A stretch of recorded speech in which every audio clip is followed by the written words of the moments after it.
క్రీస్తు యేసునందు ప్రియమైన సహోదరి సహోదరులారా, మన ప్రాణప్రియుడు, రక్షకుడు, విమోచకుడు ప్రభు అయిన యేసు క్రీస్తు వారి యొక్క శ్రేష్టమైన నామంలో మరోసారి మీ అందరికీ కూడా హృదయపూర్వకమైన వందనాలు తెలియచేస్తూ ఉన్నాను.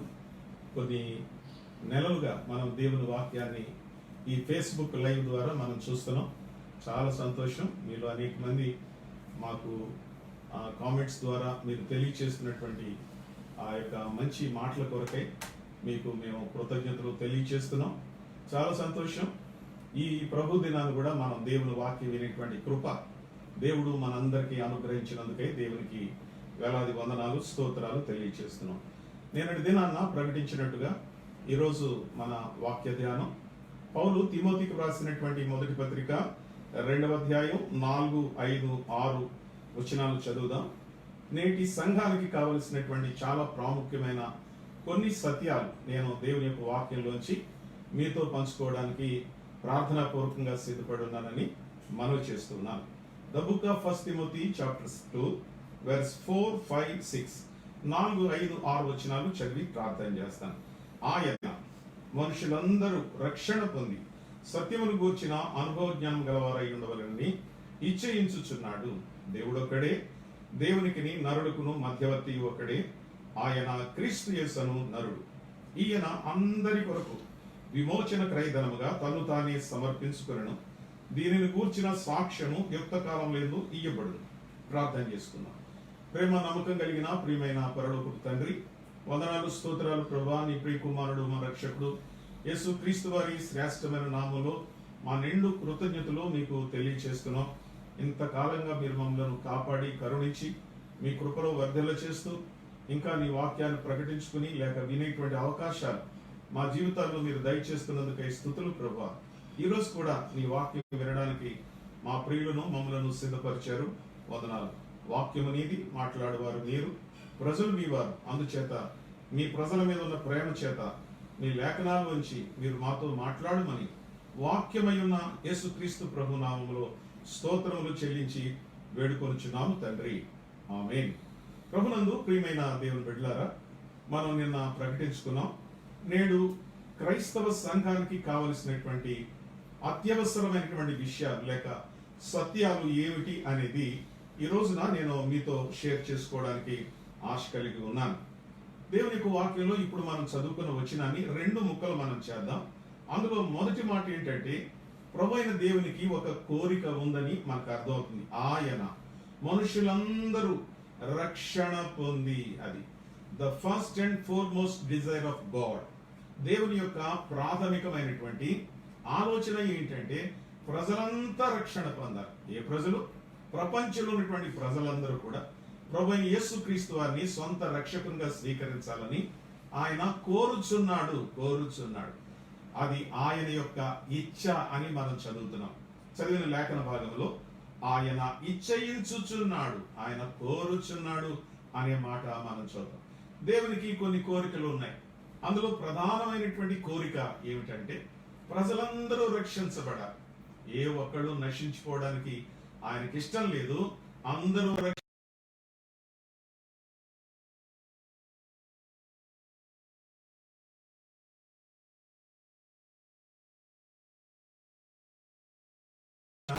ప్రాముఖ్యమైన అంశంగా మనం గుర్తించాలి. ఇదే కాదు, పరిశుద్ధ గ్రంథంలో చాలా సార్లు ప్రభు ఏం చెప్పాడు అంటే ఆయన ప్రజలందరూ కూడా రక్షణ పొందాలని కోరుతున్నాడని లేఖనాల్లో మనం చూస్తాం. పేతురు 2వ పత్రిక 3వ అధ్యాయం 9వ వచనం మనం చదివినట్లయితే, కొందరు ఆలస్యం ఎంచుకున్నట్లు ప్రభు తన వాగ్దానం గురించి ఆలస్యం చేయవాడు కాడు గాని ఎవడను నశింపవలనని ఇచ్చయింపక అన్నాడు. అక్కడ ఇందాక కూడా ఇచ్చయింపక అన్నాడు, ఇక్కడ ఇచ్చయింపక అన్నాడు. ఇందాక ఇచ్చయించుచు అన్నాడు. ఇందాక ఏం చెప్పాడంటే తిమోతి పత్రికలో పాజిటివ్ గా చెప్పాడు, అంటే ఆయన కోరికేంటో చెప్పాడు. ఇక్కడ నెగిటివ్ గా చెప్పాడు. ఏమిటా నెగిటివ్ అంటే ఎవ్వరూ కూడా క్రీస్తు లేకుండా మరణించడం ఆయనకి ఇష్టం లేదని వాక్యంలో మనం చూస్తాం. 115వ కీర్తనలో 3వ వచనంలో ఇదే మాట మనం చూస్తాం. మా దేవుడు ఆకాశమందున్నాడు, తనకిచ్చ వచ్చినట్లుగా సమస్తమును ఆయన చేయుచున్నాడు. దేవునికి ఒక కోరిక ఉంది, ఇచ్చ ఉంది. ఏమిటనంటే అందరూ కూడా ఆయనను రక్షకునిగా స్వీకరించాలని ఆయన కోరుతున్నాడనేది మనకు అర్థమవుతుంది. దేవునికి ఉన్న ఒక అభిష్టం, దేవునికి ఉన్నటువంటి ఒక ప్రత్యేకమైనటువంటి కోరికగా మనం చూడాలని నేను ప్రభు పేరట జ్ఞాపకం చేస్తూ ఉన్నా. అయితే ప్రభు ఇలా కోరుతున్నప్పుడు అందరూ రక్షించబడుతున్నారా? ప్రపంచంలో మనం చూస్తున్నాం కదా, అందరూ రక్షించబడుతున్నారా? నో, అందరూ రక్షించబడడం లేదు. ఆ మాట కూడా ప్రభు రాశాడు. చూద్దాం, చూడండి. రోమీయులకు రాయబడిన పత్రిక 10వ అధ్యాయం 16వ వచనంలో ఇలా చెప్పాడు, అయినను అందరూ సువార్తకు లోబడలేరు. అందరూ సువార్తకు లోబడలేదు. దేవుడేమో అందరూ రక్షించబడాలని కోరుతున్నాడు, కానీ అందరూ సువార్తకు లోబడడం లేదు. అది కిందలా చెప్పడు, ప్రభువా మేము తెలియచేసిన సమాచారం ఎవడు నమ్మేను? అవును, మేము చెప్తున్నాం ప్రజలంతా రక్షించబడాలని మేము కోరుతున్నాం అని ప్రభు మాట్లాడుతూ ఉంటే అందరూ అంగీకరించలేదనే విషయాన్ని మనం చూస్తున్నాం. కనుక అప్పుడు దేవుని యొక్క ఆలోచన, కోరిక ఏమిటి అని అంటే, మరలా మరలా వారికి ఏ విధంగానైనా సరే దేవుని వాక్యాన్ని వినిపించాలనేది దేవుని యొక్క ఏకైక ప్రగాఢమైనటువంటి అభిష్టం అని చెప్పి నేను ప్రభు పేరట జ్ఞాపకం చేస్తున్నాను.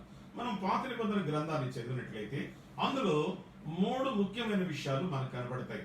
అన్ని మనం మన కాల వ్యవధిలో ధ్యానం చేయలేం కనుక కొన్ని అక్కడక్కడ నేను అలా అనుకుంటూ వెళ్ళిపోతాను.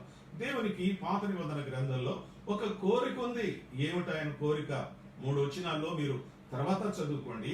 జకర్యా గ్రంథం 1వ అధ్యాయం 14వ వచనంలో ఏం చెప్తాడంటే, నేను యెరూషలేము విషయంలోను సియోను విషయంలోను అధికమైన ఆసక్తి కలిగి ఉన్నాను. దేవునికి పాత నిబంధనలో ఉన్నటువంటి కోరిక ఏమిటంటే, యెరూషలేం, ద సిటీ ఆఫ్ జెరూషలేం, యెరూషలేమును గురించి ఆయనకు చాలా ఆసక్తి ఉంది. సియోను అన్నాడు, అనగా ఇశ్రాయేలు ప్రజల మీద ఆయనకు ఆసక్తి ఉంది. యెరూషలేం అంటే ఇష్టం ఆయనకి, ఇశ్రాయేలు ప్రజలంటే ఆయనకి ఇష్టం. అది మొదటి కోరిక. రెండో కోరిక కీర్తన గ్రంథంలో 69వ కీర్తన 9వ చరణంలో ఇలా ఉంది, నీ ఇంటిని గురించిన ఆసక్తి నన్ను భక్షించుచున్నది అన్నాడు. నీ ఇంటిని గురించిన ఆసక్తి అంటే దాని అర్థం ఏంటి? దేవుని మందిరం మీద ప్రభువుకి అభీష్టం ఉన్నదనేది మనకు అర్థం. కనుక ఒకటి యెరూషలేము, అదే సియోన్ అంటే దేవుని ప్రజలు. రెండవది దేవునికున్న మరో కోరిక ఏంటంటే అది దేవుని మందిరాన్ని గురించిన ఆసక్తి అని మనం చదువుతాం. మూడవది యెషయా గ్రంథం 9వ అధ్యాయం 6-7 వచనాలు. 6వ వచనం మనందరికీ కంఠపాఠం కావచ్చు, ప్రతి క్రిస్మస్ లోను చెప్తాం. 7వ వచనం మనం మర్చిపోతాం. 6వ వచనం మనకు తెలుసు కదా, ఎలాగనగా మనకు శిష్యుడు పుట్టాను, మన కుమారుడు అనుగ్రహించబడను అని చదువుతున్నాం పిల్లలు. అది మన అందరికీ తెలిసింది. బట్ 7వ వచనం ఏం చేస్తామంటే అది మనం పట్టించుకో. ఆసక్తి ఇక్కడ ఉంది. అదేంటంటే ఇది మొదలుకొని మితి లేకుండా దానికి వృద్ధియును క్షేమమును కలుగునట్లు సర్వకాలము దావీదు సింహాసనమును రాజ్యమును నియమించును, న్యాయం వలన నీతి వలన రాజ్యమును స్థిరపరచును, అతడు సింహాసనాసీనుడై రాజ్య పరిపాలన చేయను, సైన్యములకు అధిపతి యెహోవా ఆసక్తి కలిగి దీన్ని నెరవేర్చు. మూడో సంగతి ఏంటంటే అర్థమవుతుంది, దేవుని ప్రజలైన ఇశ్రాయేలుకి రాజ్యము ఇవ్వాలనే కోరిక. 3 కోరికలు ఉన్నాయి. మళ్ళా జ్ఞాపకం చేస్తున్నాను, ఈ 3 ముక్కలు మనకు అర్థమైతే ఆదికాండ నుంచి మలాకీ గ్రంథం వరకు మనకు అర్థమైనట్టే. ఒకటి దేవుని కోరిక పాత నిబంధనలో ఏంటంటే యెరూషలేము ఇశ్రాయేలు ప్రజలు, దట్ ఈస్ నెంబర్ 1. నెంబర్ 2 ఇశ్రాయేలు ప్రజలకు ఒక మందిరం ఇవ్వాలి, అది రెండో కోరిక. మూడో కోరిక ఏంటంటే రాజ్యం ఇచ్చి ఇశ్రాయేలుకి మందిరం కూడా ఇచ్చి ఒక రాజును నియమించాలి. అవును, ఒక రాజ్యాన్ని ఇవ్వాలి. దేవుని ప్రజలకు రాజ్యం ఖచ్చితంగా ప్రవహిస్తాడని చెప్పి పరిశుద్ధ గ్రంథంలో మనం చాలా సార్లు చదువుతాం. ఈ 3 దేవునికి ఉన్నటువంటి అమూల్యమైనటువంటి కోరికలు ఎక్కడ? పాత నిబంధన గ్రంథంలో. వేర్ ఇస్ న్యూ టెస్టమెంట్ అనగా నూతన నిబంధనలో దేవుని కోరికలు ఏంటి? మనందరికీ తెలిసిందే.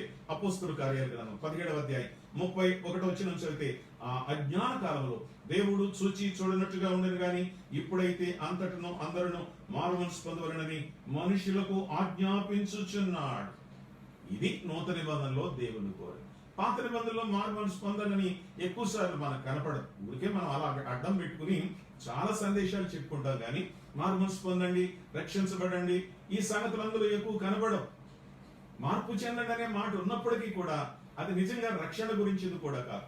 నూతన నిబంధన గ్రంథంలో మనం ఏం చూస్తున్నామంటే ప్రభువు చెప్పాడు చాలా శ్రేష్టమైన మాట, ఇప్పుడైతే అంతటను అందరూ మారుమనసు పొందవలెనని మనుషులకు ఆజ్ఞాపించును. అంతటను అందరూ అనంటే అర్థం ఏంటి? భారతదేశం ఒకటేనా? ఇండియన్సా, అమెరికన్సా, జపనీసా, చైనీసా, బ్రిటిషర్సా, యూరోపియన్సా, లేకపోతే షార్ట్ పీపులా, లేకపోతే స్టౌట్ పీపులా, బ్లాక్ పీపులా, రెడ్ పీపులా, వైట్ పీపులా, అలాగనే కాదు. అందరూ రక్షించబడాలనేది దేవుని యొక్క కోరిక. అన్ని రాజ్యాలు, సకల ప్రజలు కూడా ప్రభువైన యేసుక్రీస్తును నమ్ముకోవాలని ఆయన కోరుచున్నట్లుగా చూస్తాం. అప్పుడు ఇప్పుడనే రెండు మాటలు మనం జ్ఞాపకం చేసుకోవాలి. పాత నిబంధన గ్రంథంలో దేవుడు ఏం చేశాడు, నూతన నిబంధన గ్రంథంలో దేవుడు ఏం చేస్తున్నాడు మనం ఆలోచించినట్లయితే ఇలా వ్రాయబడిన ప్రియులరా, నేను చదువుతున్నాను చూడండి. గలతీ పత్రిక 4:8-9 వచనాల్లో చూసినట్లయితే, ఆ కాలమందైతే అంటే in the days of old days లో, పాత కాలంలో, ఇన్ ద పాస్ట్ గతించిన కాలంలో దేవుడు ఏం చెప్తున్నాడంటే, ఆ కాలం మందైతే మీరు దేవుని ఎరుగని వారు. మనకి దేవుడు అంటే ఏంటో తెలియదు.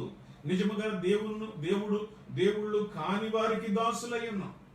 విగ్రహారాధికులు మనందరం కూడా ఒకప్పుడే. ఇప్పుడంటే ప్రభువుని నమ్ముకున్నాం, కానీ మన తల్లిదండ్రులు, మన పితరులు, వాళ్ళకున్న ముందు ఉన్నటువంటి వాళ్ళందరూ కూడా వారు నిజమునకు దేవుళ్ళు కాని వారిని ఆరాధించిన వారు, ఎరుగని వారు. ఒకప్పుడు సంగతి మంది అది. ఇప్పుడేం చెప్తున్నాడంటే, వాక్యంలో చెప్పింది ఎఫెసీయులకు రాయబడిన పత్రిక 2:12 పాత గురించే చెప్తున్నాడు. ఆ కాలమందు సహపౌరులు కాక పరజనులు, నిరీక్షణ లేని వారు, దేవుడు లేని వారు, పూర్వము కనికరింపబడనటువంటి వారు అనే విషయాలు చెప్పాడు. కానీ ఇప్పుడే ఉన్నాడో తెలుసా, అమూల్యమైన విషయం చెప్పాడు. ఆ సంగతి ఎలా రాయబడింది గలతీ పత్రికలో, ఎఫెసీ పత్రికలో, కొలసీ పత్రికలో కూడా ఈ సత్యాలన్నీ చూస్తున్నాయి. గత కాలం అలాగా ఉన్నాం, కానీ ఇప్పుడు క్రీస్తు యేసు తన రక్తము ద్వారా సంధి చేసి మనలను సమాధానపరిచాడు. అది ఒకప్పుడు మనం దేవుని ఎరగనటువంటి వాడు, ఇప్పుడు దేవుని ఎరిగినటువంటి వారం. అది కనుక ఫస్ట్ పాయింట్ ఏంటంటే, ఆయన రక్షకుడని గుర్తించాలి. ఆయనను రుచి చూచి తెలుసుకోవాలి. యెహోవా ఉత్తముడని రుచి చూచి తెలుసుకోనండి అన్నాడు.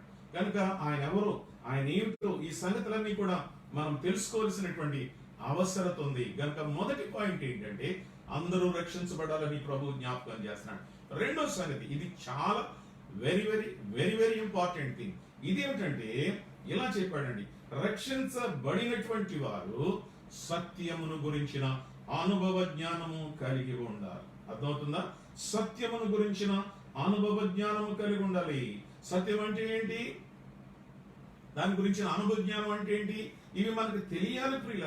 పేతురు 2వ పత్రిక 2:20 ఇలా చెప్పాడు, వారు ప్రభువును రక్షకుడునైన యేసుక్రీస్తు విషయమైన అనుభవ జ్ఞానము చేత. సత్యమును గురించిన అనుభవ జ్ఞానం మనకున్నట్లయితే ఈ లోక మాయము నుండి మనమందరము తప్పించబడతాం.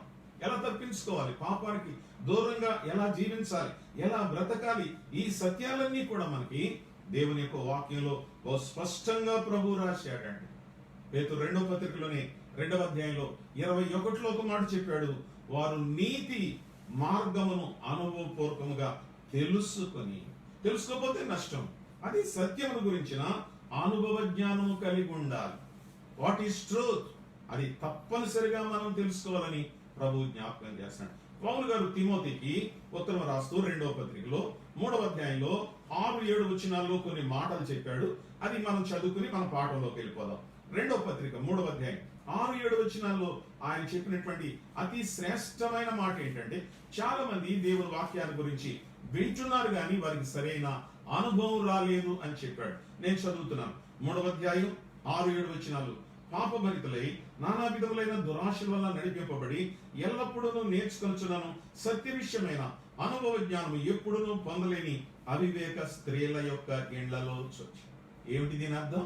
కొంతమంది ఎప్పుడూ నేర్చుకుంటారట, గుడికి వస్తారు, కానుకలు ఇస్తారు, ప్రార్థన చేస్తారు, పాటలు పాడతారు, పండుగలు ఆచరిస్తారు, అన్నీ ఉంటాయండి, ఏది లేకుండా ఉండదు. ఎల్లప్పుడూ నేర్చుకొనుచున్నాను. ఇంకో మాట కూడా మీకు జ్ఞాపకం చేస్తాను, స్త్రీలు గాని పురుషులు గాని అన్ని మీటింగ్లకి వెళ్తారు, ఏ మీటింగు మానరు. గ్రౌండ్ లో జరిగేది, క్రూసేడ్లు, ఊర్లో జరిగేది, ఎక్కడ జరిగినా అన్నిటికీ అటెండ్ అవుతారు. కానీ పౌలు చెప్పాడు, ఎల్లప్పుడూ నేర్చుకొనుచున్నాను, వారికి సత్యమును గురించిన అనుభవ జ్ఞానము ఎన్నడూ రాలే. ఎంత విచారకరమైన సంగతి. అనేక సంవత్సరాలుగా క్రైస్తవ కుటుంబాల్లో పుట్టి పెరిగి దేవుని వాక్యాన్ని అంతా చదువుతూ అసలు సత్యం అంటే ఏంటో మనకు తెలియకోకుండా జీవిస్తున్నామంటే it is very sad thing. చాలా విచారకరమైన విషయం అనే సంగతిని నేను జ్ఞాపకం చేస్తున్నాను. అందుచేత సత్యమును గురించిన అనుభవ జ్ఞానము కలిగి ఉండాలి. సత్యమును గురించిన అనుభవ జ్ఞానం. సత్యం అంటే ఏంటి? చాలా మంది అంటున్నారు మా దగ్గరే సత్యం ఉంది అంటారు. మేమే కరెక్ట్ అని చెప్తున్నారు అనమాట. మా దగ్గరే సత్యం ఉంది అంటున్నారు. చాలా మంది చెప్తున్నారండి. సత్యం ఉండడం కాదు, పుస్తకాలు చదివితే కొన్ని బోర్డు అని సత్యాలు తెలియదు. అది కాదండి, సత్యమును గురించిన అనుభవ జ్ఞానం. తెలుగు అంటే మనకి ఇంగ్లీష్ బాగా అర్థం అవుతుంది. ఏమంటాడంటే ఎక్స్పీరియన్స్ ఆఫ్ ద ట్రూత్. సత్యమును గురించిన అనుభవం మనకు తెలిసి ఉండాలి. పుస్తకాలు చదివితే మామూలుగా జ్ఞానం వస్తుంది, కానీ సత్యమును గురించిన అనుభవ జ్ఞానము ఎరిగి ఉండాలి అన్నాడు. అన్ని మీటింగ్లకు వెళ్ళొచ్చు, అన్ని చోట్ల అటెండ్ కావచ్చు. ఏమర్థమైంది మనకి? ఎన్ని సంవత్సరాల నుంచి ఇలా తిరుగుతున్నాం. వీళ్ళకి చాలా విచారం. సత్యం అంటే ఏంటో ఇప్పటికి ఇంకా అర్థం కానటువంటి మరి కొంతమంది ఏం చెప్తున్నారంటే మా దగ్గరే సత్యం ఉంటారు, మా దగ్గరకు వచ్చిన వాళ్ళే పరలోకం వెళ్తారు, మేమే తెల్ల బట్టలు కట్టుకుంటాం, మేమే నేల మీద కూర్చుంటాం, మా దగ్గరే మా దగ్గరే మా దగ్గరే అంటున్నారు. అది కూడా వాస్తవం కాదండి. వాళ్ళు ఇంకో మాట చెప్తున్నారు, మేము పరలోకంలో అందరికంటే ఫస్ట్ లైన్ లో ఉంటాం, మీరు సెకండ్ లైన్ లోనో థర్డ్ లైన్ లోనో ఉంటారంటున్నారు. నిజమా ఈ మాట? వాక్యం తెలియనోడు చెప్పే సంగతి. పిల్లరా, ఎవరి దగ్గర సత్యం ఉందనేది మనం తర్వాత చూడబోతున్నాం. నేనంటున్నాను, ప్రభు చెప్పేది ఏంటంటే ఈ సత్యమును గురించిన అనుభవ జ్ఞానం మనకు కావాలంటే దేవుని యొక్క వాక్యాన్ని చాలా క్రమబద్ధంగా పటిష్టంగా మనం చదివితేనే ఈ అనుభవ జ్ఞానం మనకు అర్థమవుతుందని నేను ప్రభు పేరిట జ్ఞాపకం చేస్తాను. టకటక 7 మాటలు చెప్తాను. ఏంటంటే ఏ జ్ఞానం మనకు కావాలి? ఫస్ట్ ఆఫ్ ఆల్ మనం నేర్చుకోవాల్సింది ఏంటంటే రోమీయులకు రాయబడిన పత్రిక 1వ అధ్యాయం 25వ వచనం చదువుతున్నాం. రోమీయులకు రాయబడిన మొదటి పత్రిక 1వ అధ్యాయం 25వ వచనంలో అట్టివారు దేవుని సత్యమును అసత్యమునకు మార్చి సృష్టికర్తకు ప్రతిగా సృష్టమును పూజించి సేవించి యుగ యుగముల వరకు ఆయన స్తోత్రార్హుడై ఉన్నాడు. ఆమేన్ అన్నాడు. ఇది ఏమన్నాడంటే దేవుని గురించిన సత్యం అన్నాడు. Truth about the God. దేవుని గురించిన సత్యం చాలా మందికి అర్థం కాలేదు. ఇప్పటికి కూడా 2000 సంవత్సరాలు అయిపోయింది. అయినా గాని చాలా మంది ప్రజలు ఈ సత్యాన్ని ఇంకా అర్థం చేసుకోలేదు. నేను ఊరికే ఆ వచనాలు చదువుతాను, ఎక్స్ప్లెయిన్ చేయడానికి టైం లేదు. 20వ వచనం నుంచి రోమీయులకు రాయబడిన పత్రిక దయచేసి 1వ అధ్యాయం 20 నుంచి చదువుతున్నాను. దేవుడు అంటే ఎలా ఉంటాడో ఇక్కడ చెప్పాడు. ఆయన అదృశ్య లక్షణము అనగా ఆయన నిత్య శక్తి దేవత్వమును జగదుత్పత్తి మొదలుకొని సృష్టించబడిన వస్తువులను గురించి ఆలోచించడం వలన తేటపరచబడుచున్నవి గనుక వారు నిరుత్తరులను. మీరు సృష్టిని చూడండి, లోకాన్ని చూడండి, చెట్లు, చేమలు, వృక్షాలు, పువ్వులు, సూర్యుడు, చంద్రుడు, వీటిని అన్నింటినీ చూడండి. ఏమర్థం అవుతుంది మనకి? దేవుని యొక్క గొప్పతనం మనకు అర్థమవుతుంది. అందుకన్నాడు ఇక్కడ అదృశ్య లక్షణం, నిత్య శక్తి, దేవత్వము, సృష్టించబడిన వస్తువులు, ఇవన్నీ మనం చదువుతున్నప్పుడు చూస్తున్నప్పుడు దేవుడు అంటే మనకు అర్థం. ఇక్కడేం జరిగింది తెలుసా?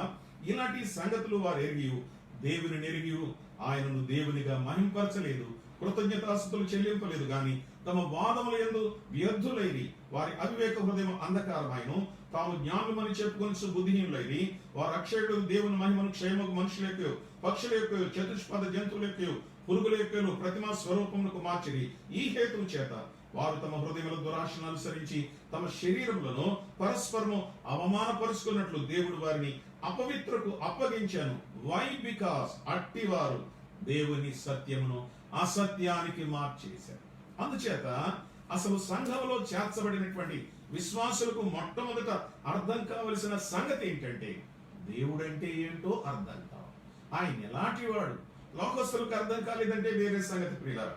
అందుచేత దేవుని గురించిన సత్యాన్ని ఇంకా నేర్చుకోకుండా జీవించడం అనేది అది సరైనది కాదు. రోమపత్రిక 3వ అధ్యాయం 7వ వచనంలో ఒక మాట చెప్తాడండి, దేవునికి మహిమ కలుగునట్లు నా అసత్యము వలన దేవుని సత్యము ప్రబలిన ఎడల నేనికను పాటునైనట్టు తీర్పు పొందనేలా. గమనించారా?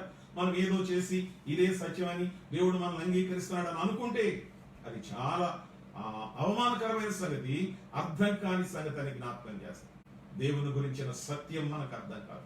పాత నిబంధన గ్రంథంలో ప్రతి భక్తుడు కూడా ప్రార్థన చేసినప్పుడల్లా యెహోవా మా దేవ మహాగణుడా, ఆకాశంలో నీ మహిమను కనపరచువాడా, ఉన్నవాడు అనువాడు, ఏవేవో సంగతులు చెప్పి దేవుని స్తుతించారు, ఆరాధించారు, ప్రార్థించారు. గాని కొత్త నిబంధన గ్రంథంలో దేవుడు మనకి ఇచ్చిన శ్రేష్టమైన అంశం ఏంటంటే నాయనా, తండ్రి, అబ్బా అని పిలిచేటువంటి అధికారాలు. ఓల్డ్ టెస్టిమెంట్ లో ఎవ్వరూ కూడా నాయనా, తండ్రి అని పిలిచి ప్రార్థన చేసినట్లుగా మనకు కనబడు. ఎక్కడైనా ఒక చోట ఉంటుందేమో కానీ అది కూడా లేనట్టుగా నేను జ్ఞాపకం చేస్తాను. కానీ ఈ నూతన నిబంధన గ్రంథంలో మనకిచ్చింది ఏంటంటే నాయన తండ్రి అని ప్రార్థన చేసే అధికారం. పాత నిబంధన గ్రంథంలో అందరూ కూడా దేవుడా దేవుడు అన్నారు. దేవుడు అనే మాట యూనివర్సల్ మాట. రక్షించబడిన వారు, నమ్మనటువంటి వారు, హేతువాదులు అందరూ కూడా వాడతారు అన్నమాట. మనం ఆ మాట కంటే ఎక్కువగా ఏం వాడతామంటే తండ్రి నాయన. ఎలా వచ్చింది అధికారం? యోహాను సువార్త 1:12 తను ఎందరు అంగీకరించరో అనగా తన కుమారుని నా మందు విశ్వాసం ఉంచు ప్రతి వారికి దేవుని పిల్లలగుటకు దేవుడు అధికారం అనుగ్రహించాడు. దేవుడు God has given us authority. దేవుడు మనకి దేవుని పిల్లలమని ఒక గొప్ప అర్హత ఇచ్చాడు. అందుచేత దేవుడు అంటే ఏంటి, ఆయన లక్షణాలు ఏంటి, ఆయన ఎలాంటి వాడు, ఆయన ఎందుకు వచ్చాడు, ఈ సంగతులన్నీ కూడా మనం అర్థం చేసుకోవడం అది గొప్ప కార్యాలకు నడిపించడానికి తావవుతుందని జ్ఞాపకం చేస్తాం. రెండవ సంగతి, దేవుని గురించి తెలుసుకుంటే సరిపోదు. 2వ వచనం చూద్దాం. కొరింథీయులకు రాయబడిన 2వ పత్రిక 11వ అధ్యాయం 10వ వచనం కూడా చదువుతున్నాం చూడండి. కొరింథీయులకు రాయబడిన 2వ పత్రిక చాలా శ్రేష్టమైన విషయాలు పరిశుద్ధ గ్రంథంలో మనం చదువుతాం. 11వ అధ్యాయం 10వ వచనం చదువుతున్నాం చూడండి. అక్కడ ఇలాగనే చెప్పాడు, ప్రియులారా, క్రీస్తు సత్యము నాయందు ఉండుట వలన. మొదటిది దేవుని గురించిన సత్యం, రెండవది కుమారుని గురించిన సత్యం అనగా క్రీస్తును గురించిన సత్యం. క్రీస్తు అంటే ఎవరు? దేవుడు తన ప్రియకుమారుని భూలోకానికి ఎందుకు పంపించాడు? ఆయన వచ్చి ఏం చేశాడు? కుంటివారిని, గుడ్డివారిని స్వస్థపరిచాడు, రోగులను బాగు చేశాడు, అనేకమైన అద్భుతాలు చేశాడు, సూచక్రియలు చేశాడు, ప్రాణాన్ని పెట్టాడు, చనిపోయాడు, సమాధి చేయబడ్డాడు, మృత్యుంజయుడై తిరిగి లేచాడు, పరలోకానికి ఆరోహణ అయ్యాడు, తండ్రి దేవుని కుడి చేతి వైపున కూర్చున్నాడు, మన కొరకు విజ్ఞాపన చేస్తున్నాడు. ప్రపంచంలో ఏ దేవుడు ఎవరి కొరకు విజ్ఞాపన చేస్తున్నట్లు ఎక్కడ ఆధారాలు కనపడవు. మన దేవుడు మన కొరకు విజ్ఞాపన చేస్తున్నాడు. ఈ విధంగా దేవుడు తన అద్వితీయ కుమారుడు, తన ఏకైక కుమారుని భూలోకానికి పంపించాడు. క్రీస్తు సత్యం మనకు అర్థం కావాలి. ఒకసారి పిలాతు అడిగాడు యేసు ప్రభువారిని. ఇద్దరు అక్కడ తారసపడ్డారు. అక్కడికి తీసుకెళ్లారు. ఆయన్ని తీసుకెళ్లిన తర్వాత ఆయన ప్రశ్నించాడు అనమాట. ఏమని? ఇలా అడిగాడు, నువ్వు చెప్పుచున్నది ఏమిటని అడిగాడు. ఆయన ఏమన్నాడంటే, నేను యూదుల రాజు అంటే నువ్వు అన్నట్టు అన్నాడు. నువ్వు సత్యం అంటే ఏంటంటే నేనే సత్యం అని చెప్పాడు. క్రీస్తును గురించిన సత్యం అర్థం కావాలి. యోహాను సువార్త 14:6 మనందరికీ తెలుసు కదా. వాక్యం ఏం చెప్తుంది? నేనే మార్గమును సత్యమును జీవమునై ఉన్నాను. అవును, యేసు క్రీస్తు ప్రభువే సత్యమైనటువంటి దేవుడు అని చెప్పి పరిశుద్ధ గ్రంథంలో మనం అనేక సార్లు చదువుతున్నాం. అందుచేత క్రీస్తుని గురించి కూడా మనకు అర్థం కావాలి. క్రీస్తుని గురించిన సత్యం మనకు అర్థం కాకపోతే మనం ఎలాంటి వాడమో తెలుసా? వేస్ట్ అన్నమాట. అందుచేత యేసు క్రీస్తు అంటే ఏంటి, ఎందుకు వచ్చాడు, ఎప్పుడు వచ్చాడు, ఏంటి, అసలు ఆయన వచ్చినటువంటి పర్పస్ ఏంటి, ఏం చేశాడు, ఇవన్నీ మనకు అర్థం కావాల్సిన అవసరం. వీళ్ళలో గమనించండి, ఆ జ్ఞానాన్ని మనం క్రీస్తుని గురించిన జ్ఞానం, క్రీస్తు సత్యం మనకు అర్థం కావాలని ప్రభువు జ్ఞాపకం చేస్తున్నాడు. అపొస్తలుడైన పౌలు ఆ జ్ఞానం సంపాదించుకోవడానికి ఫిలిప్పీయులకు రాయబడిన పత్రిక 3వ అధ్యాయం 7-8 వచనాల్లో ఒక కమ్మనైన మాట చెప్పాడు. ఆయనను ఏవేవి నాకు లాభకరములైనవో వాటన్నిటినీ నేను క్రీస్తు నిమిత్తము నష్టంగా ఎంచుకొనుచున్నాను, పెంటగా ఎంచుకొనుచున్నాను. ఎందుకనంటే యేసు క్రీస్తుని గురించిన అతి శ్రేష్టమైన జ్ఞానమును సంపాదించుకోవడానికి. అది సరే, ఆయన తనకున్న సమస్తాన్ని పెంటగా ఎంచుకున్నాడు, నష్టంగా ఎంచుకున్నాడు. ఎందుకంట ఆయన గురించిన అతి శ్రేష్టమైన సంగతిని నేను జ్ఞానమును సంపాదించుకొనుచున్నా. అందుక క్రీస్తుని గురించి మనం తెలుసుకోవాలంటే ఎక్కడో 10 అధ్యాయాలు చదివితే మనం తెలుసుకోవాలి, ఏదో ఒక గ్రంథం చదివితే తెలుసుకోవాలి. పరిశుద్ధ గ్రంథాన్ని ఆమూలాగ్రంథంగా ఆదికాండం మొదలుకొని ప్రకటన గ్రంథం వరకు మనం చదివినప్పుడే మనకు సత్యం అంటే ఏంటో అర్థమవుతుంది, క్రీస్తు అంటే ఏంటో అర్థమవుతుంది. ఒకటి దేవుని గురించిన సత్యం, రెండవది క్రీస్తుని గురించిన సత్యం. నెంబర్ 3 మీకు అర్థమైపోతుంది. యోహాను సువార్త 16వ అధ్యాయం 13వ వచనంలో చదివినట్లయితే అయితే ఆయన అనగా సత్యస్వరూపమైన ఆత్మ వచ్చినప్పుడు మిమ్మల్ని సర్వ సత్యములోనికి నడిపించను. ఎంత గొప్ప సంగతి! ఒకటి దేవుని గురించిన సత్యం, 2 క్రీస్తుని గురించిన సత్యం, 3వది పరిశుద్ధాత్మను గురించిన సత్యం. మనకు అర్థం కావాలండి పరిశుద్ధాత్ముడు ఏమిటి. The Holy Spirit is not a power, is a divine person. పరిశుద్ధాత్ముడు అంటే ఏదో ఒక శక్తి కాదు, వచ్చింది వెళ్ళింది పోయింది కుదిపింది కాదండి. ఆయన ఆయన ఆయన మీరు యోహాను సువార్త 16వ అధ్యాయం చదవండి. ఆయన ఆయన ఆయన వచ్చినప్పుడు నీతిని గురించి, తీర్పుల గురించి, పాపముల గురించి ఒప్పింపచేసే ఆయన హీ అనే మాట వాడబడింది, ఆయననే మాట వాడబడింది. అందుచేత పరిశుద్ధాత్మల గురించిన సత్యం కూడా మనకు అర్థం కావాలి. అర్థమవుతుందా? ఇది మూడవ అనుభవం. పరిశుద్ధాత్ముడు ఏం చేస్తాడు, ఎప్పుడు వచ్చాడు, ఆయన ఏం చేస్తున్నాడు, పాత నిబంధనలో ఏం చేశాడు, కొత్త నిబంధనలో ఏం చేస్తున్నాడు, పరిశుద్ధాత్మ అభిషేకం అంటే ఏంటి, పరిశుద్ధాత్మ బాప్తిసం అంటే ఏంటి, పరిశుద్ధాత్మ ఫలాలంటే ఏంటి, ఈ సంగతులు మనకు ఖచ్చితంగా అర్థం కావాలి. ఆయన వ్యక్తిత్వం, ఆయన దైవత్వం, ఆయన ఎలా పిలుస్తాడు, ఆయనకు మనం ఎలా జీవించాలో. ఒక్కొక్కసారి ఇలాగన్నాడు, ఆత్మను దుఃఖపరచకుడి అన్నాడు, పరిశుద్ధాత్మను దుఃఖపరచకుడి అన్నాడు.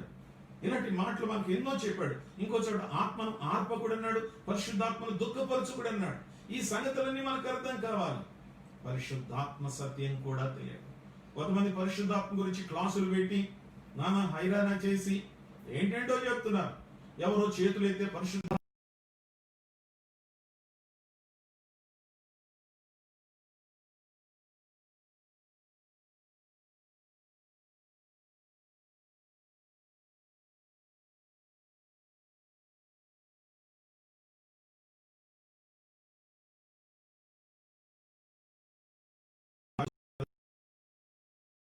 కనిపెట్టే సంగతులు ఏం లేవు. కొంతమందికి తెలియక, వాక్యం సరిగా అర్థం కాక, వాక్యాన్ని సరిగా గమనించలేక ఆదివారం ఏం చెప్తున్నారంటే, రానాయన దిగిరానాయన, పైనుంచి రానాయన, మా మీద దూకునైనా, మమ్మల్ని నింపునైనా అంటున్నారు. నో, నేను అడుగుతున్నాను అలాంటి వాడిని, రా అని అడిగేవాడికి ఒక ప్రశ్న, నేను ఎక్కడికి వెళ్ళాడు ఏంటి ఆయన అంటే, వెళ్ళిపోతాడా? అప్పుడప్పుడు వచ్చి వెళ్ళిపోతాడు ఆయన? ఎక్కడున్నాడు, ఏ కొండ మీద ఉన్నాడు, ఎక్కడున్నాడు అని అలాగ అడుగుతున్నారు మీరు. అసలు ఏమర్థమైంది మీకు వాక్యం? ఆయన వచ్చాడు, మనతో ఉంటాడు. ఆయన వెళ్ళిపోయేవాడు కాదు. ఆయన చెప్పినట్టుగానే ఆయన భూలోకానికి వచ్చాడు. అపొస్తలుల కార్యాల గ్రంథం 2వ అధ్యాయంలో వచ్చాడు. అప్పటి నుంచి ఇప్పటి వరకు ఉన్నాడు. ఎప్పటి వరకు ఉంటాడంటే, ఎత్తబడే వరకు భూమి మీదే ఉంటాడు ఆయన. సంఘం ఎత్తబడే వరకు భూమి మీద ఉంటాడు ఆయన. సంఘం ర్యాప్చర్ అవగానే ఆయన కూడా వెళ్ళిపోతాడు. అప్పుడు మనం పాత కథలన్నీ మళ్ళీ మొదలు పెడతాం, నేర్చుకున్న మాటలే చెప్తాం. అందుచేత పరిశుద్ధాత్ముడు రావడం వెళ్ళడం అనేది సరైన సంగతి కాదు. ఓల్డ్ టెస్ట్మెంట్ లో అలా జరిగింది. బైబిల్ గ్రంథంలో చాలా మందిని చూస్తాం. సంసోను, సమూయేలు, మోషే, యెహోషువ, గిద్యోను, బారాకు, వారి టైంలో ఆయన వస్తూ ఉండేవాడు, మళ్ళీ వెళ్ళిపోతూ ఉండేవాడు. That is old testament. ఒక కార్యం చేసేవాడు, మధ్యలో చిన్న గ్యాప్ ఉండేది, మరలా వచ్చేవాడు, ఎవరినో ఆవహించేటువంటి వాడు, రేపుతుండేటువంటి వాడు. ఈ వచనాలన్నీ ఉన్నాయి పాత నిబంధన గ్రంథంలో మనం చూస్తాం. మళ్ళీ వెళ్ళిపోతూ ఉండేవాడు. ఈ గొడవేమీ లేకోకుండా ఆయన ఏం చేశాడంటే, ఆయన భూలోకానికి అపొస్తలుల కార్యాల గ్రంథం 2వ అధ్యాయంలో వచ్చాడు. ఆయన మనతో ఉండేవాడు. ఎలాగనగా నా నామమున ఎక్కడ 2-3 కూడుకుంటారో వారి మధ్యలో ఉంటానని చెప్పాడు.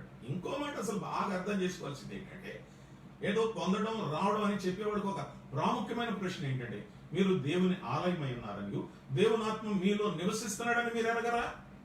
దేవుని ఆత్మ మనలో నివసిస్తా ఉంటే ఇంకా దిగొచ్చేది ఏంటి? కమ్ డౌన్ ఏంటి పాట ఏంటి, రమ్మని అడగడం ఏంటి? అసలు వాక్యం ఏమర్థమైంది మనకి? చాలా విచారం ప్రియులారా. కొంతమంది రానైనా ఏమీ రాడు, ఆయన వచ్చేసే ఉన్నాడు. ఆనాడు చెప్పాడు, నా శక్తి చేత మేము కమ్ముకుంటానన్నాడు. 1:8 అపొస్తలుల కార్యం. వాళ్ళు భూలోకాన్ని తలకిందులు చేశారు.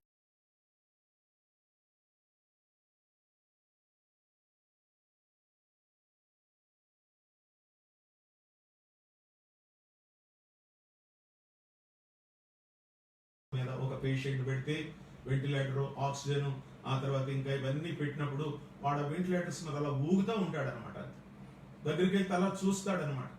కళ్ళు ఆర్పకుండా చూస్తాడు, తల ఊపుతాడు. మనం స్పూన్తో ఏమైనా పెడితే తింటాడు, అంతే. అర్థమైందా? బతికిన ఒకటే, చచ్చిన ఒకటే. ఏంటి ఉపయోగం? ఏం పని లేనటువంటి వాడు. అవును, పరిశుద్ధాత్మల గురించిన సంపూర్ణ సత్యం ఎరగనటువంటి వారు అటువంటి వారని నేను జ్ఞాపకం చేస్తున్నాను. 4వ మాటకు వస్తున్నాను. 1 దేవుని గురించి సత్యం, 2వది క్రీస్తుల గురించి సత్యం, 3వది పరిశుద్ధాత్మల గురించి సత్యం. 4వ సత్యం ఏంటంటే సువార్తను గురించిన సత్యం. సువార్తను గురించిన సత్యం మనకు అర్థం కావాలి. ఎక్కడుంది ఈ సంగతి? గలతీ పత్రిక 2వ అధ్యాయం 5వ వచనంలో. అక్కడ ఎలా అన్నాడు?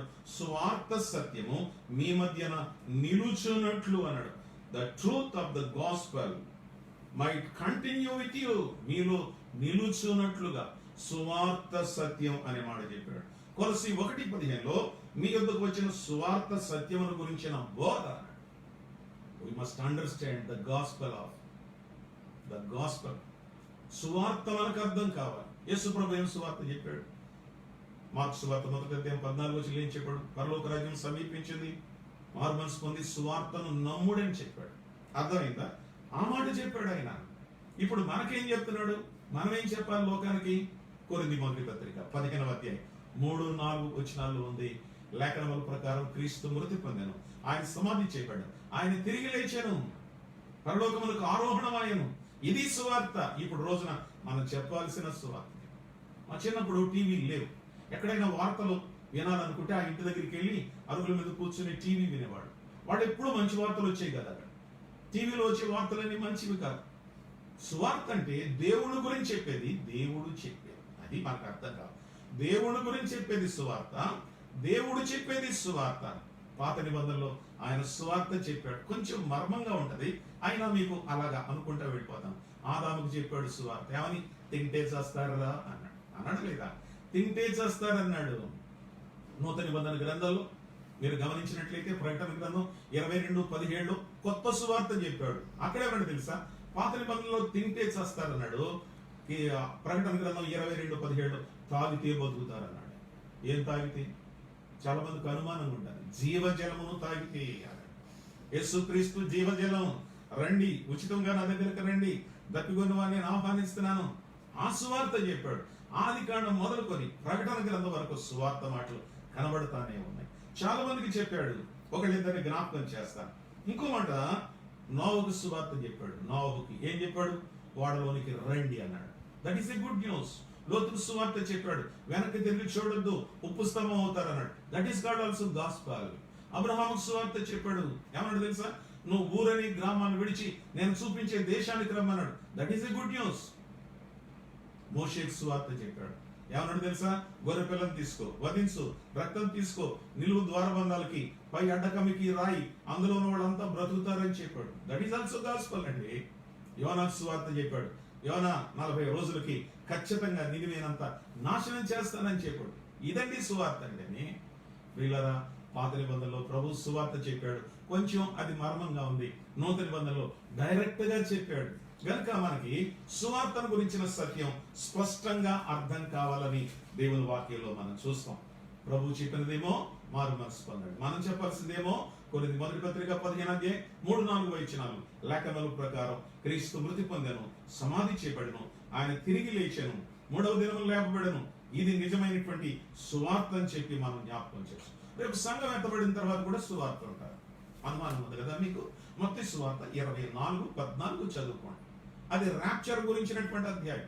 సంఘం ఎత్తబడిన తర్వాత ఇలా చెప్పాడు, ఈ రాజ్య సువార్త సకల జనులకు సాక్షార్థమై లోకమందంతటను ప్రకటింపబడును, అటు తరువాత అంతం వచ్చును. మనోడికి అర్థం కాక ఇప్పుడే చెప్తున్నారు ఈ మాట. ఇప్పుడు కాదది. దేవుని వాక్యం చెప్పేది ఏంటంటే సంఘం ఎత్తబడిన తర్వాత కొంతమందికి సువార్త. అందరూ నమ్మకపోవచ్చు కానీ అది సంఘం. ప్రకటన గ్రంథంలో 14వ అధ్యాయంలో 6వ వచనంలో 1000 ఏళ్ల పాలనలో కూడా సువార్త ఉంటుంది అన్నాడు. చదవరా? మీరు చూస్తున్నారో లేదో నేను చదువుతున్నాను చూడండి. 14వ అధ్యాయం 6వ వచనంలో, అప్పుడు మరొక దూతను సూచితని అతడు భూనివాసులకు అనగా ప్రతి జనమునకును ప్రతి వంశమునకు ఆయా భాషలు మాట్లాడే వారికి ప్రతి ప్రజకును ప్రకటించినట్లు నిత్య సువార్త. 1000 ఏళ్ల పాలన కూడా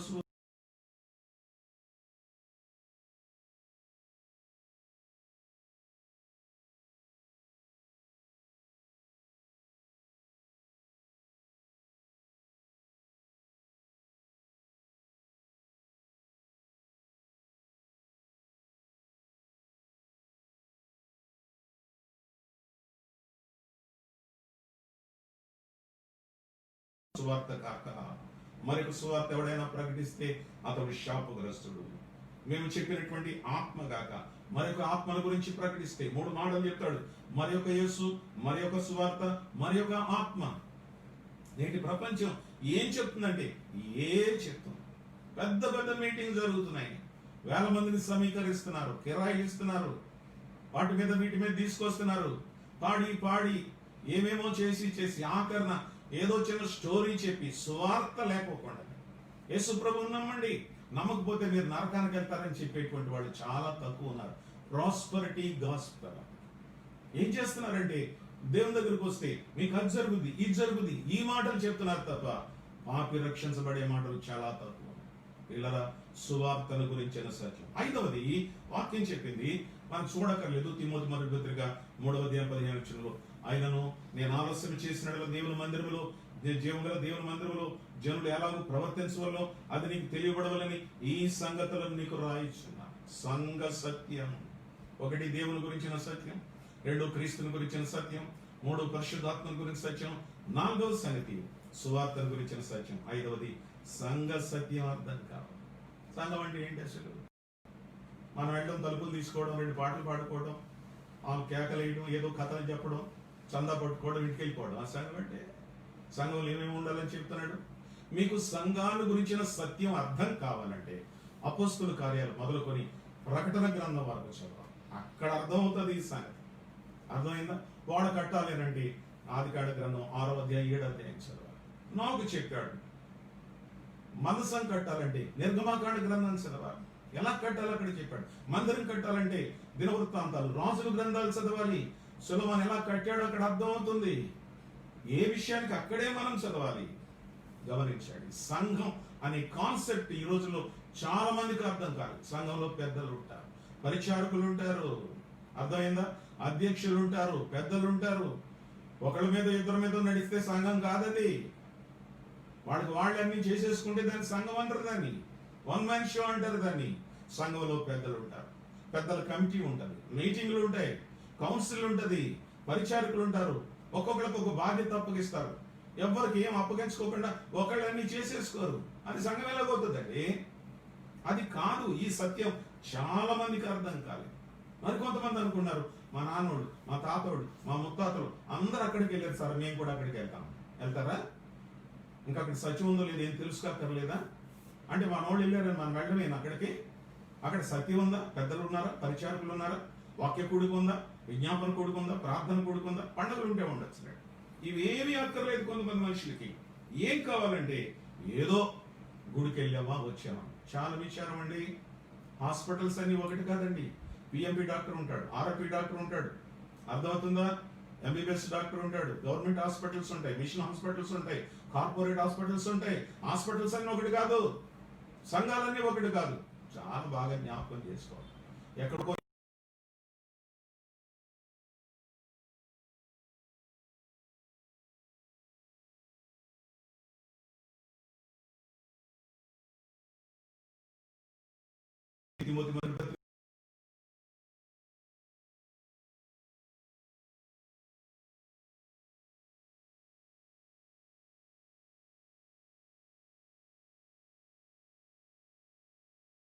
మాడుటలే. గమనించారా? విశ్వాస జీవితాన్ని గురించిన సత్యం. ఇది చాలా ప్రాముఖ్యమైన. రక్షించబడ్డాం, నా జీవితంలో ఏదో ప్రాబ్లం వచ్చింది, దీన్ని ఎలాగా మనం సరి చేసుకోవాలి? వాక్యం ఏం చెప్తుంది మనం అర్థం చేసుకోవాలి. దీని కొరకు మనం దేవుని వాక్యాన్ని చదవాలి. విశ్వాస జీవితానికి సంబంధించిన సత్యం. మన బిజినెస్ లైఫ్, మన ఫ్యామిలీ లైఫ్ గమనించండి.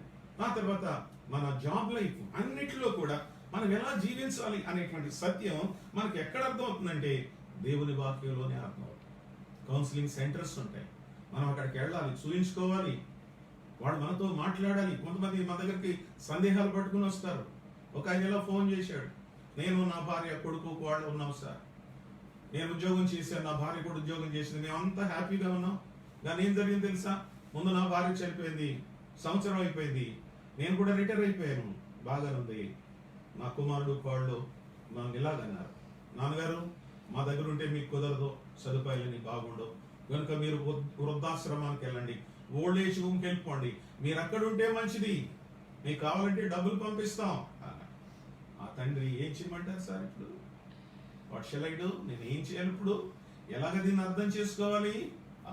విశ్వాస జీవితమును గురించిన సత్యం మనకి అర్థం కావాలని దేవుని యొక్క వాక్యంలో మనం చూస్తాం. అంచేత విశ్వాస జీవితం గోల్డెన్ సమస్యలు ఉంటాయి.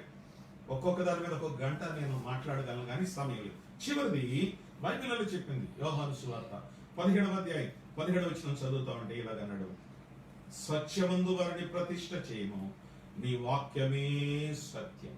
విన్నారే మాట? సత్యమందు వారిని ప్రతిష్ఠ. 17వ అధ్యాయం ఏంటి? High priest prayer. ప్రధాన యాజకుని ప్రార్థన చేస్తున్నాడు మన ప్రభు అయిన యేసుక్రీస్తు. శిష్యులు ఉన్నారు అక్కడ, వారందరిని అక్కడ కూర్చోబెట్టి వారి కొరకు అన్నాడు, ప్రభువా వీరిని సత్యమందు ప్రతిష్ఠ చేయమని చెప్పి నీ వాక్యమే సత్యం. వాక్య సత్యం మనకు అర్థం కావాలి. నేను ముగిస్తున్నా. వాక్య సత్యం మనకు అర్థం కావాలి. ఊహలు కాదు, ఉద్దేశాలు కాదు. దేవుని వాక్యం చెప్తుంది వాక్య సత్యం మనకు అర్థం కావాలి. అదే కనుక తిమోతి పత్రికలో మనం చూసినట్లయితే చాలా చక్కగా రాశాడు. 2వ పత్రిక 2:15 సత్యవాక్యము అనే మాట మనం చూస్తున్నాం. సత్య వాక్యము వలన మనలను ఆయన పరిశుద్ధపరిచాడని, దేవుని ఎదుట యోగ్యులుగాను సిగ్గుపడగాను సత్యవాక్యమును సరిగా ఉపదేశించువారు గాను నిన్ను నీవే దేవునికి కనపరుచుకొనుటకు జాగ్రత్త పడు. Rightly divided the word of truth అన్నాడు. దేవుని వాక్యాన్ని కరెక్ట్ గా మనం చేసేటువంటి విభజించేటువంటి అనుభవం మనకు కావాలి. వాక్య సత్యం కావాలి. ఊహించి ఊరించి ఉబ్బించి దేవుడు నాకు కనపడ్డాడు. రాత్రి గోడ మీద రాత వచ్చింది, చెవులోకి స్వరం వచ్చింది, నన్ను అది విన్నాను, ఇది విన్నాను, నాకు అది బయలుపరిచాడు, ఇది బయలుపరిచాడు. ఈ పప్పులేమి బైబిల్ దగ్గర పోతాం. ఇది అసలు కరెక్ట్ అయిన విధానమే కాదు. దానికి శకం ముగిసిపోయింది. దేవుడు అన్ని కూడా లేఖనాల్లో రాశాడు. నీకేదో రావడం, నీకేదో బయలుపరచడం. ఈ మధ్య లోకంలో ఉంది కదా, దేవుడు బయలుపరిచినట్ట. ఏంటి బయలుపరిచేది? నీకు ఆయన బయలుపరచాల్సిన సంగతి అంతా ప్రకటన గ్రంథంతో బయలుపరచాడు. ఇంకా ఎక్స్ట్రాగా నీకు ఏం చెప్తాడు? నువ్వు అంత నీతిమంతుడువా, అంత గొప్పోడువా నీకు చెప్పడానికి? ప్రజలను దయచేసి అలా మోసపరచు.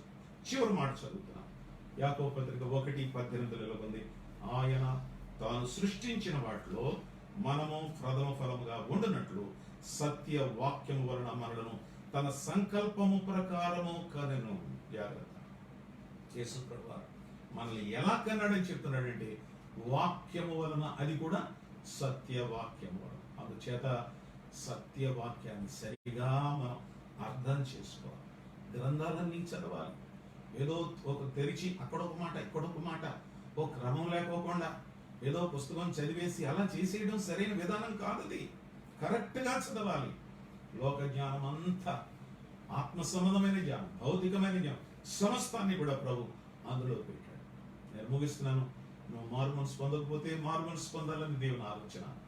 ఆల్రెడీ మార్మన్స్ పొంది సంఘంలో కనుక ఉన్నట్లయితే సత్యమును గురించిన అనుభవ జ్ఞానం కలిగి ఉండాలని ప్రభువు కోరుతున్నాడు. కనుక ఇంకా రక్షించబడలేదా? ప్రభు దగ్గరికి రండి, రక్షించబడండి, మార్మన్స్ పొందండి, పాపాలు ఒప్పుకోండి.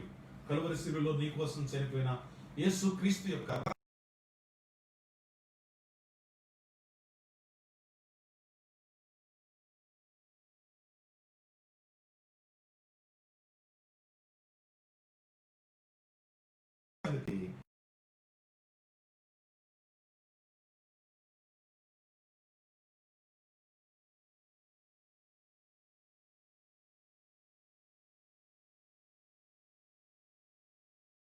విధానంగా జీవించడానికి ప్రభు సహాయం చేస్తాడు. అటువంటి సహాయం మనందరికీ చేయాలని, మీకు చేయాలని నేను మనస్ఫూర్తిగా కోరుతూ ఈ మాటలు ముగిస్తున్నాను. ప్రభు తన మాటలు మనందరి కొరకు దీవించును గాక. చిన్న మాట ప్రార్థన చేస్తాను. తలలు వంచండి, కళ్ళు మూసుకోండి. ప్రేమ కలిగిన ప్రియ పరలోకపు తండ్రి, వందనాలు, స్తోత్రాలు ప్రభువా. విశ్వాసులుగా, సంఘంగా మేము నేర్చుకోవాల్సిన 7 సత్యాలను నీ లేఖనాల్లోంచి అక్కడక్కడ తక్కువ వ్యవధిలో కొన్ని మాటలు చెప్పడానికి సహాయం చేశారు. నీకు వందనాలు. నీ ఆశ మాకు అర్థమైంది. నమ్మకపోతే నమ్మాలని కోరుతున్నాం. నమ్మితే సత్యముల గురించిన అనుభవ జ్ఞానంలోనికి రావాలని మీరు కోరుచున్న విధానం కొరకై నీకు వందనాలు. మా ప్రియ వీక్షకులందరినీ దీవించండి. వీరందరి కొరకు రోజు ప్రార్థన చేస్తున్నాం ప్రభువా. మా వీడియో చూసిన, ఈ లైవ్ చూసిన ఎవరిని కూడా మీరు దాటిపోరు. రక్షణ లేని వారికి రక్షణ, రక్షించబడిన వారికి ఆత్మ సంబంధమైన సత్యములో అనుభూతిలోకి, అనుభవ జ్ఞానంలోనికి నడిపించమని ప్రార్థన చేస్తాం. మరలా మేము కలుసుకునే వరకు మీ కృపాక్షేమాలు మాకును మా వీక్షకులకు తోడుగా ఉంచమని మా ప్రభు, మా రక్షకుడు, వాక్యమై ఉన్న యేసుక్రీస్తు ప్రభు నామంలో మనకు సహాయం చేసి ఆశీర్వదించును గాక. ఆమేన్. Thank you very much. God bless you all.